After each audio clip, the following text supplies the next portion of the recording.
Hello everyone, unit 1 molecular polarity and weak chemical force का आज lecture number 6 हम पढ़ने वाले हैं।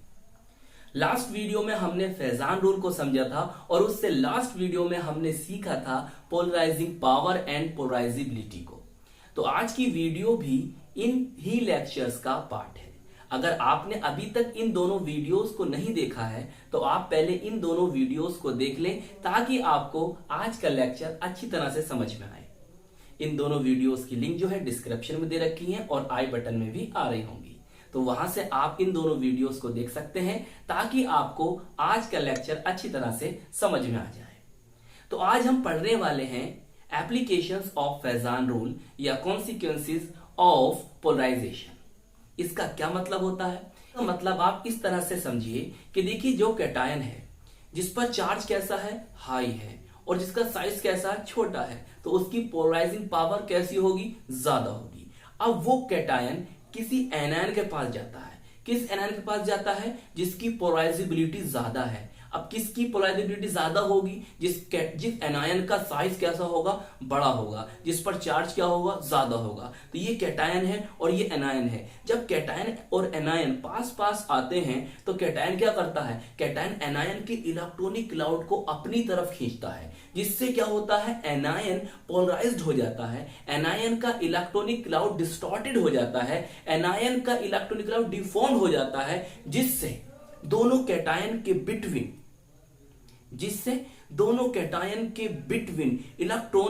कुछ इलेक्ट्रॉन की शेयरिंग शुरू हो जाती है, जिससे उस आयनिक बॉन्ड के अंदर कोवैलेंट कैरेक्टर आ जाते हैं। अब बात समझने की है कि जब आयनिक बॉन्ड के अंदर कोवैलेंट कैरेक्टर आ गए हैं तो अब बताइए उस कंपाउंड की प्रॉपर्टीज में कुछ चेंजिंग होगी या नहीं होगी, तो आज का टॉपिक यही है कि जब पोलराइजेशन हो गया, क्या हो गया, पोलराइजेशन हो गया, तो अब जो कंपाउंड आपके पास है जिसमें कैटायन और एनायन के बीच में कोवैलेंट कैरेक्टर आ चुके हैं, मतलब कैटायन और एनायन के बिटवीन जो इलेक्ट्रॉन की शेयरिंग से कोवैलेंट कैरेक्टर प्रोड्यूस हुए, या मैं ऐसे कह दूं कि आयनिक बॉन्ड के अंदर कोवैलेंट कैरेक्टर जो आए हैं उनसे उस कंपाउंड की प्रॉपर्टीज में क्या चेंजिंग आएंगी। तो आज का लेक्चर इसी बारे में है। अब क्या चेंजिंग आएंगी, हमें किस बारे में पढ़ना है? देखिए, सबसे पहले तो आप ये बात याद रखिए।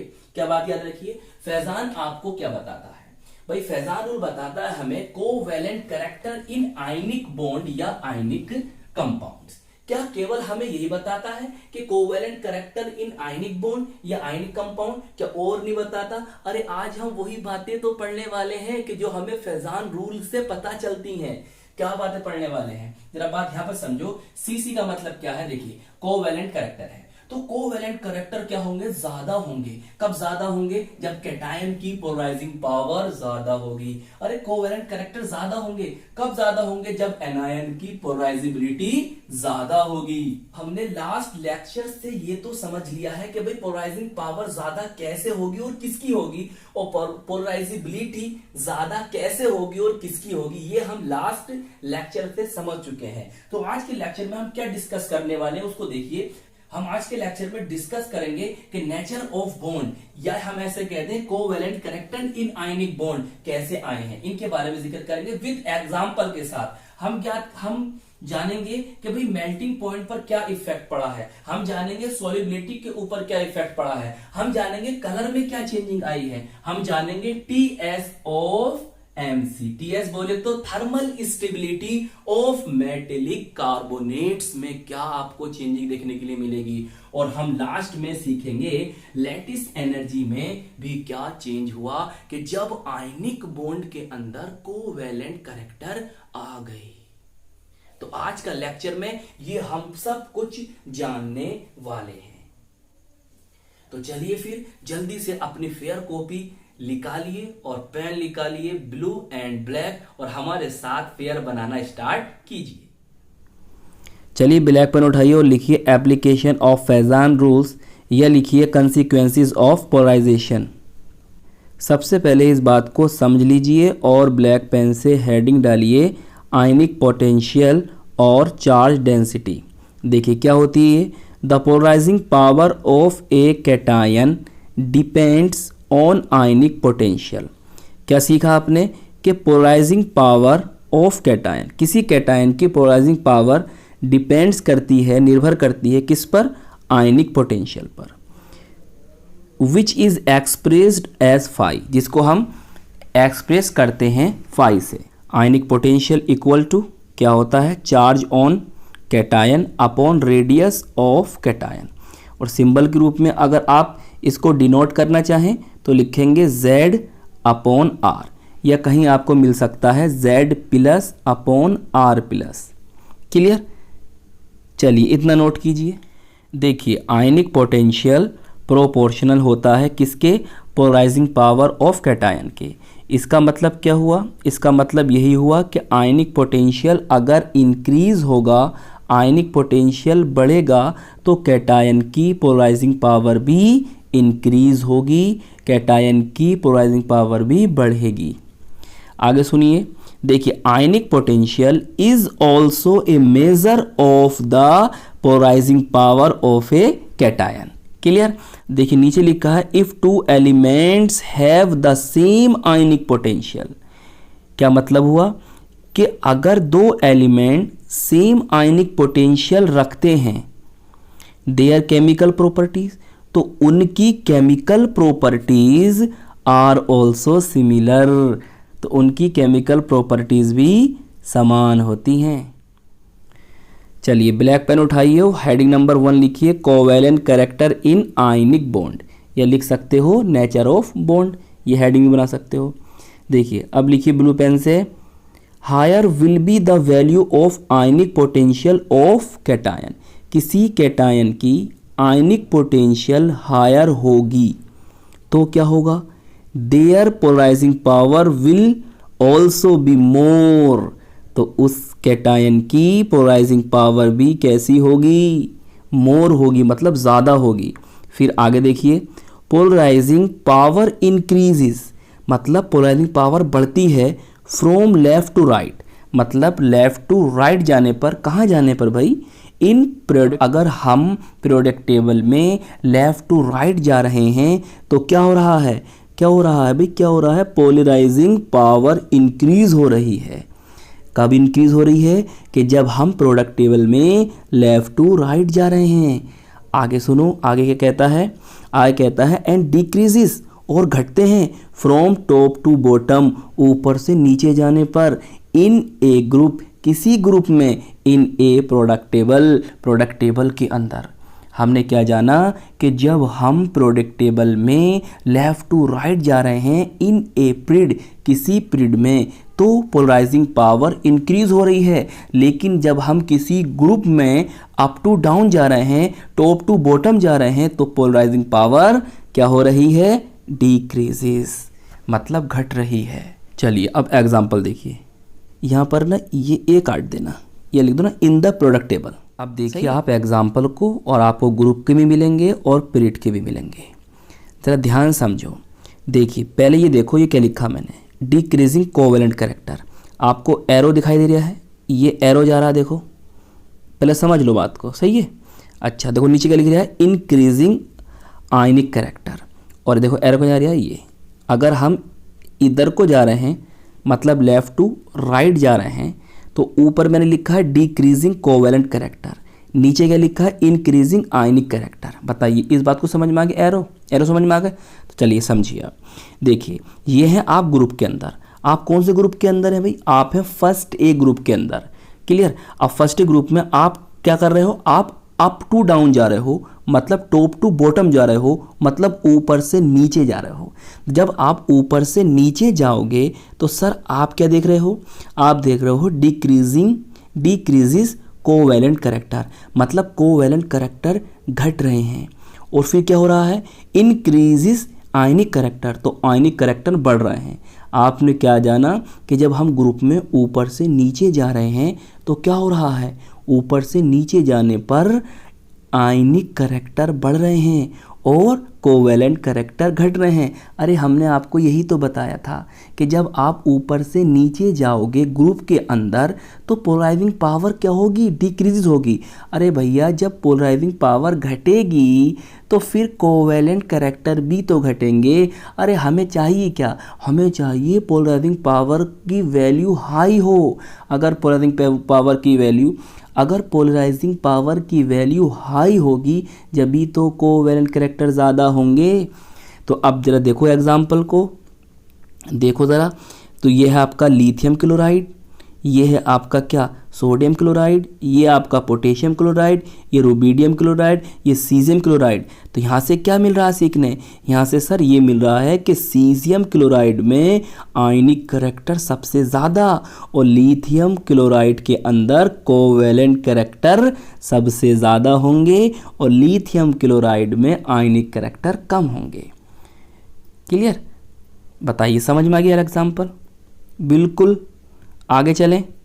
अब देखो बिल्कुल इसी तरह से, देखो मैंने ऊपर क्या लिखा है समझ में आ रहा है, नीचे देखो क्या लिखा है समझ में आ रहा है, अब ये बीच में क्या लिखा है समझ में आ रहा है, सेकेंड ए के ग्रुप के एलिमेंट है, समझ में आ गए। चलिए इसे भी नोट कर लीजिए अब। अरे भाई ये कौन है आपका BeCl2, तो इसमें कोवेलेंट करैक्टर सबसे ज़्यादा होंगे, क्लियर, और आयनिक करैक्टर सबसे कम होंगे। अब बताओ इसके अंदर, अरे सर इसके अंदर कोवेलेंट करैक्टर सबसे कम होंगे और आयनिक करैक्टर क्या होंगे, सबसे ज़्यादा होंगे। बोलो क्लियर। अरे भाई जैसे जैसे आप ग्रुप में अप टू डाउन जा रहे हो, टॉप टू बॉटम जा रहे हो, तो कोवेलेंट करैक्टर घट रहे हैं और आयनिक करैक्टर बढ़ रहे हैं। अरे सर क्यों घट रहे हैं, भैया पोलराइजिंग पावर घट रही है ना। चलो फिर आगे पीरियड भी देख लो। ये क्या लिख रहा है, इंक्रीजिंग कोवेलेंट करैक्टर। ये क्या लिख रहा है, डिक्रीजिंग आयनिक करैक्टर। आप देखो भैया ये है आपका कौन सा, सोडियम क्लोराइड, ये आपका कौन है, मैग्नीशियम क्लोराइड, और ये कौन है आपका एल्युमिनियम क्लोराइड, और ये पीरियड कौन सा है, तीसरा है। क्लियर, जब तीसरा है तो भैया क्या समझ में आ रही है, ये समझ में आ रही है सर कि जो हमारे पास ये है ना AlCl3, इसमें आयनिक करैक्टर कम है, और जबकि हमारे पास जो है ना NaCl, इसके अंदर ना आयनिक करैक्टर ज़्यादा हैं मगर कोवेलेंट करैक्टर सबसे कम है। सर ऐसा क्यों है, अभी बताया हमने कि जब हम किसी पीरियड में लेफ़्ट टू राइट जाएंगे तो पोलराइजिंग पावर बढ़ेगी। जब पोलराइजिंग पावर बढ़ेगी तो कोवेलेंट करैक्टर बढ़ेंगे। तो इनमें जो कैटायन है ना, तो कैटायन ही की तो पोलराइजिंग पावर होती है। तो अगर मैं आपसे कह दूं कि यहाँ पर जो एल्युमिनियम है ना Al, इस पर तिल पर पॉजिटिव चार्ज आता है, मैग्नीशियम जो है ना इस पर डबल पॉजिटिव चार्ज आता है। क्लियर, अगर मैं कहूँ सोडियम है ना तो इस पर क्या है, +1 चार्ज आता है। तो आप खुद ही लगा लो, जब चार्ज हमारा ज़्यादा है कैटायन पर तो इसकी पोलराइजिंग पावर भी तो ज़्यादा होगी। जब पोलराइजिंग पावर ज़्यादा होगी तो कोवेलेंट करैक्टर भी ज़्यादा होंगे। तो चलिए हेडिंग नंबर 2 लिख डालिए, मेल्टिंग पॉइंट्स ऑफ कंपाउंड। ज़रा ध्यान समझो, देखो covalent character increases in ionic compound by increasing polarization, consequently melting point decreases। बात सही है, क्या कह रहे हैं सर, देखो ये कह रहे हैं कि भाई कोवेलेंट करैक्टर बढ़ते हैं आयनिक कंपाउंड में इंक्रीजिंग पोलराइजेशन के द्वारा। तो फिर क्या होगा, फिर ये होगा सर मेल्टिंग पॉइंट घट जाएंगे। अरे जब कोवेलेंट करैक्टर आ जाएंगे तो मेल्टिंग पॉइंट क्या होंगे, घटेंगे, क्योंकि आयनिक कंपाउंड के मेल्टिंग पॉइंट ज़्यादा होते हैं और जिनमें कोवेलेंट बॉन्ड हो उनमें मेल्टिंग पॉइंट क्या होते हैं, कम होते हैं। देखिए इन दो बातों के द्वारा भी आप अपनी थ्योरी बना सकते हो। वो सर कैसे, देखो अगर मेल्टिंग पॉइंट बढ़ रहे हैं तो आयनिक करैक्टर बढ़ रहे हैं, या मैं ऐसे कह दूं कि जिसमें आयनिक करैक्टर इंक्रीज़ हो रहे हैं उसमें मेल्टिंग पॉइंट भी इंक्रीज़ हो रहा है। अब देखिए मेल्टिंग पॉइंट जो है वो कोवेलेंट करैक्टर के इनवर्सली प्रोपोर्शनल है, एंटी प्रोपोर्शनल है। इसका मतलब ये हुआ कि किसी कंपाउंड में अगर मेल्टिंग पॉइंट कम हो रहे हैं तो कोवेलेंट करैक्टर बढ़ रहे हैं। तो जिसमें कोवैलेंट कैरेक्टर बढ़ेंगे उसमें मेल्टिंग पॉइंट कम होगा, कोवैलेंट कैरेक्टर घटेंगे तो मेल्टिंग पॉइंट ज़्यादा होगा। क्लियर? चलिए अब एग्जांपल देख लेते हैं। देखिए decreasing order of melting point, spelling ठीक कर लेना। क्लियर? अब ये क्या है भाई, एरो देखो कहाँ जा रहा है, इधर को जा रहा है कि हम जब लेफ़्ट टू राइट जा रहे हैं एरो के अकॉर्डिंग तो क्या हो रहा है, मेल्टिंग पॉइंट डिक्रीजिंग हो रहे हैं, मेल्टिंग पॉइंट घट रहे हैं। ये मेल्टिंग पॉइंट के घटने का ऑर्डर है। देखिए हम लिथियम फ्लोराइड से lithium chloride, lithium bromide, lithium iodide की तरफ जा रहे हैं। तो यहाँ जाने पर आप क्या देख रहे हो, यहाँ जाने पर मेल्टिंग पॉइंट घट रहे हैं। क्यों घट रहे हैं? क्योंकि यहाँ पर कोवैलेंट कैरेक्टर बढ़ रहे हैं। भाई देखो साइज देख लो आप कि लिथियम पर पॉजिटिव आएगा और जितने भी हैलाइड है उन पर नेगेटिव आएगा। तो यहाँ पर लिथियम तो सब में है, मगर यहाँ पर जो हैलाइड है ना, हैलाइड कौन है आपके पास, F negative, Cl negative, Br negative और I नेगेटिव। तो इनमें I नेगेटिव का साइज सबसे ज़्यादा होगा और यहाँ पर सबसे छोटा कैटायन कौन है, लिथियम है। तो देखिए छोटा कैटायन मिल गया, बड़ा एनायन मिल गया। तो कोवैलेंट कैरेक्टर सबसे ज़्यादा इसी में तो होंगे। जब कोवैलेंट कैरेक्टर सबसे ज़्यादा इसमें होंगे तो मेल्टिंग पॉइंट भी सबसे कम इसी में ही होगा। क्लियर?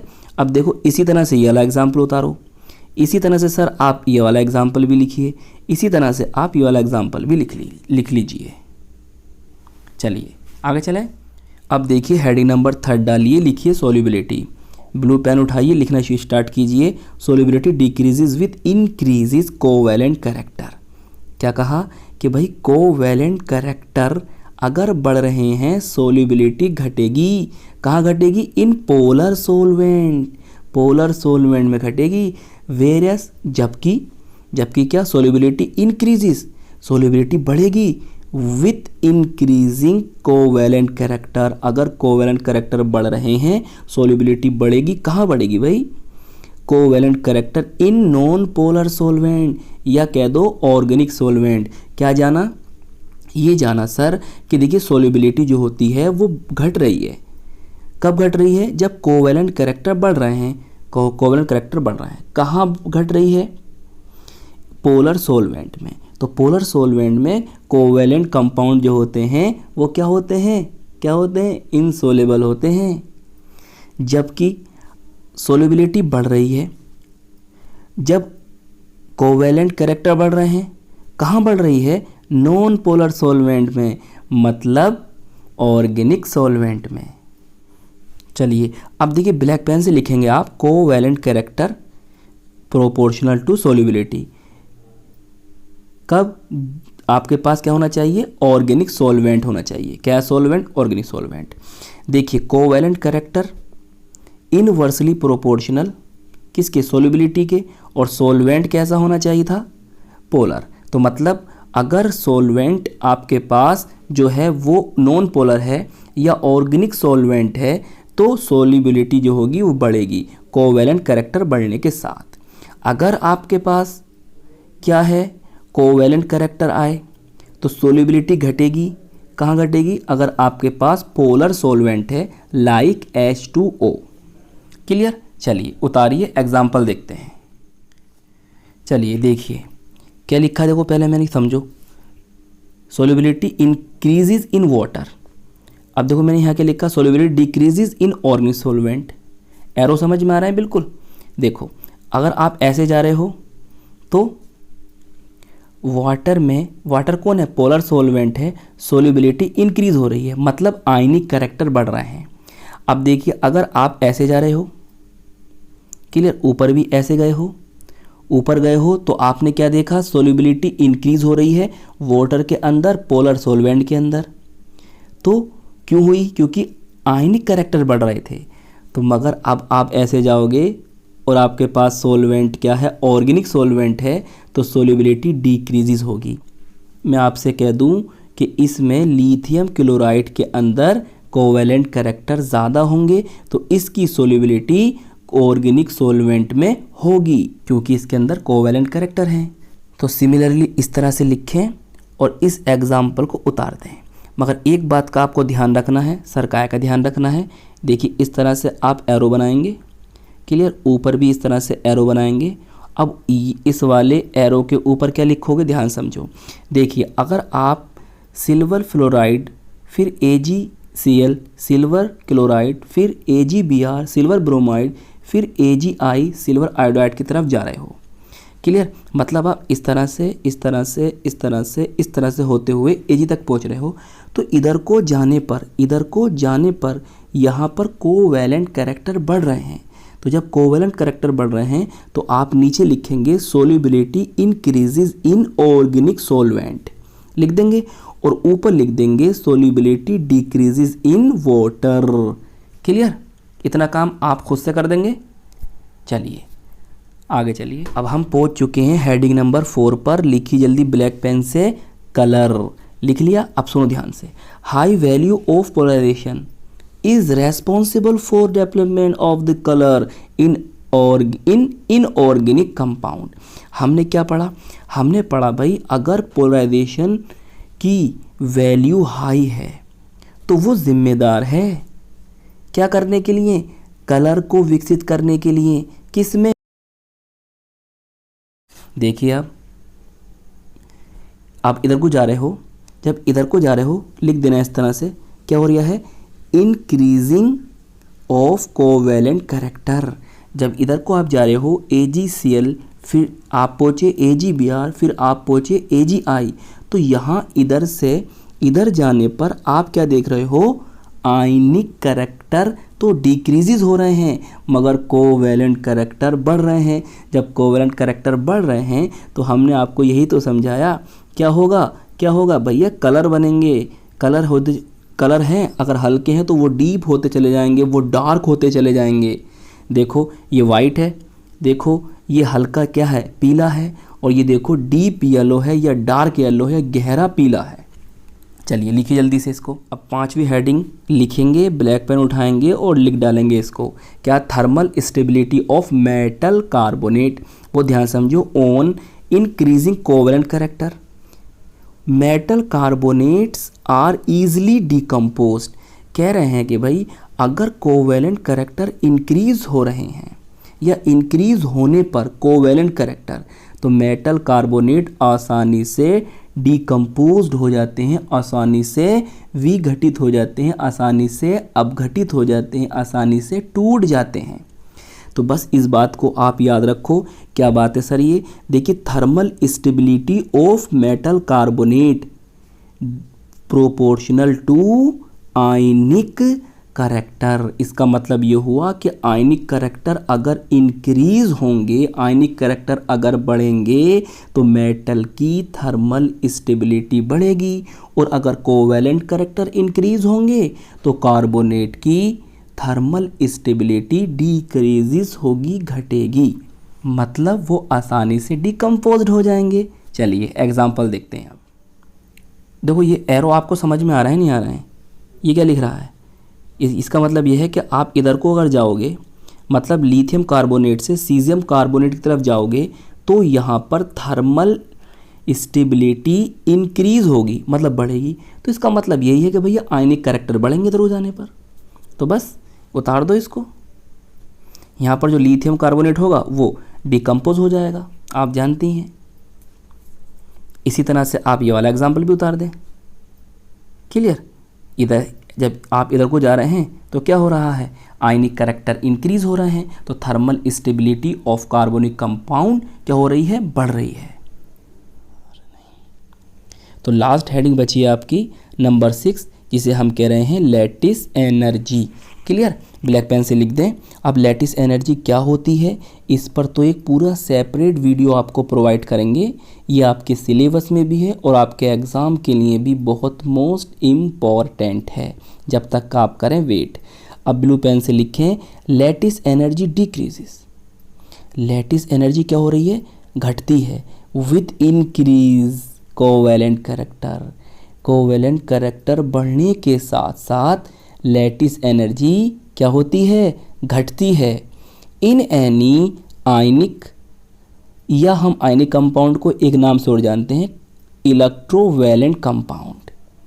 जान लिया कि भाई आयनिक या इलेक्ट्रोवैलेंट कंपाउंड के अंदर कोवैलेंट कैरेक्टर बढ़ने के साथ साथ लैटिस एनर्जी क्या होती है, डिक्रीजेज होती है, घटती है।